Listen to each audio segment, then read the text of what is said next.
By the age of 16, Richard Bubba Smart had become an Arkansas legend.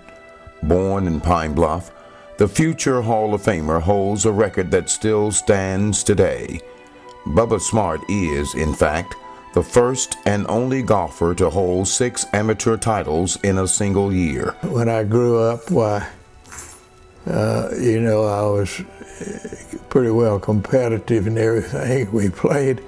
We played every sport, marbles, tops, everything. And you like to be the best, and I guess the only way you could prove it was to get into competition and see where you fell. Racking up title after title, golf became his love, but it was another sport that served as his first sporting love. Was interested in tennis to start with, and one thing I'm proud of is I went to the quarterfinals in the #2 National Boys Tournament in Delafield, Wisconsin, when I was an early teenager. But in Pine Bluff, there wasn't much tennis activity. That's how I got interested in continuing golf, because the tennis sport was a little bit dead in town, but golf was alive. The game of tennis may have lost a player, but golf gained a champion. Bubba conquered the course at the Texarkana Country Club. The legend of Bubba Smart was born. Of course, it was a men's tournament, and I don't know how I happened to play in it, but I did go up there and play, and I did win that tournament. And Bubba kept on winning. As a high schooler, he joined the Pine Bluff High School golf team. His tenacity and ability to swing a club took hold. Arkansas amateur golfers took notice. It was real exciting. I think the first state championship I won, it was kind of a unique tournament at Conway. It was called a state sand greens tournament, and a state sand greens championship. Back at Conway, they had 9 holes, and they were all sand greens, just like a lot of greens in Arkansas at the time were sand greens. And I was very young. I don't know when I was, maybe 13 or 14. He went on to win the Oil Belt title, the Little Rock Country Club Invitational, the Arkansas High School Championship, and the Arkansas Sands Green trophies as well.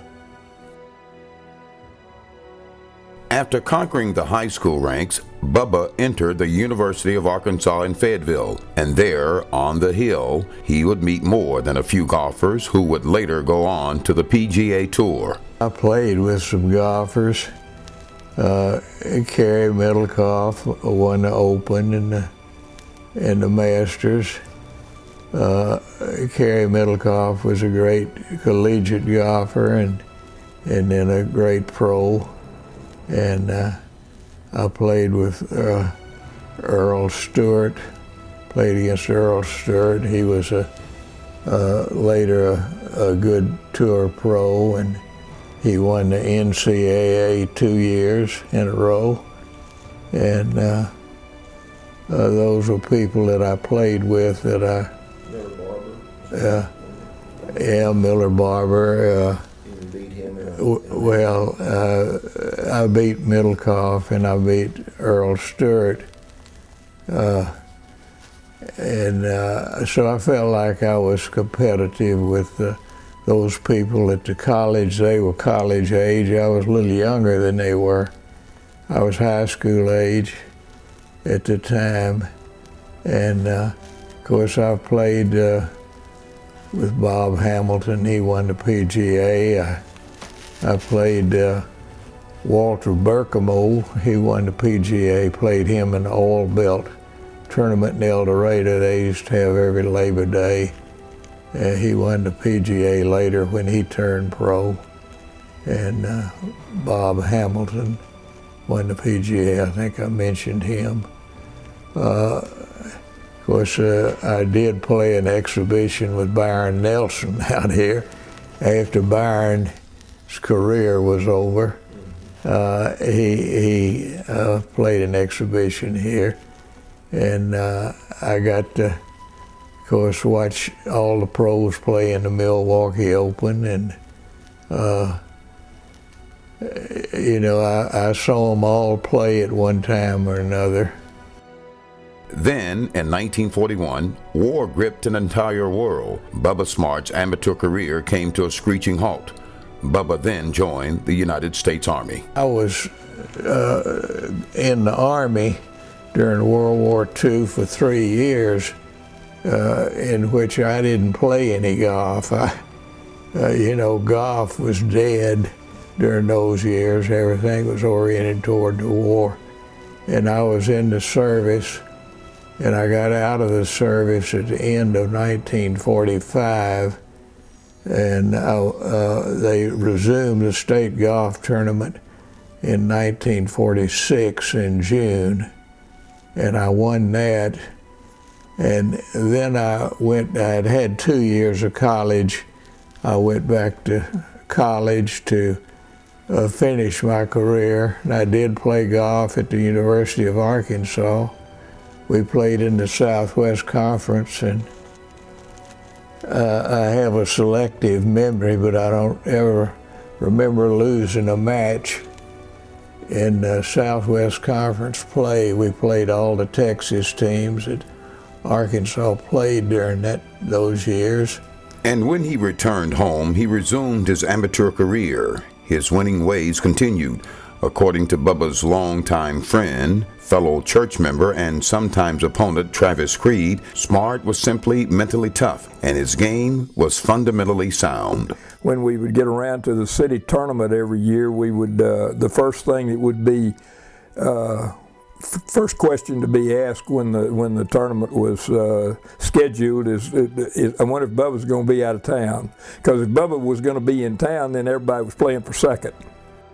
I felt like I was competitive with them, but my brother was lost during the war, and somebody had to come back in and learn the business.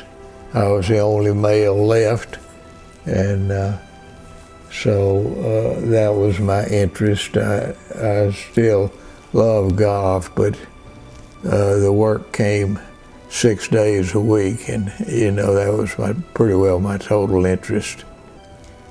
Well, he's told us stories all his life, and all of them were very interesting. Of course, he's had to tell them over and over to us, and but it was a lot of fun listening to the stories. He has a lot of vivid memories about his golfing days. He can remember what he shot on a particular hole 60 years ago, which is pretty remarkable. He got a very good memory. Bubba Smart not only shares his stories, but others shared them as well. As an amateur, he became a living legend. In 2002, Bubba Smart was inducted into the Arkansas Sports Golf Association's Hall of Fame, not because of who he is, but for what he accomplished as an amateur.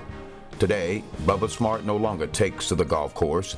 Instead, he spends time reflecting on sweet memories of having lived a life filled with tremendous challenges. Mother Nature, by the way, has given way to Father Time.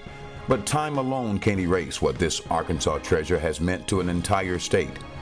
Bubba Smart, a former child prodigy, a man of faith, a family man, successful business owner, military man, champion golfer, and Arkansas Hall of Famer. We salute Richard Bubba Smart.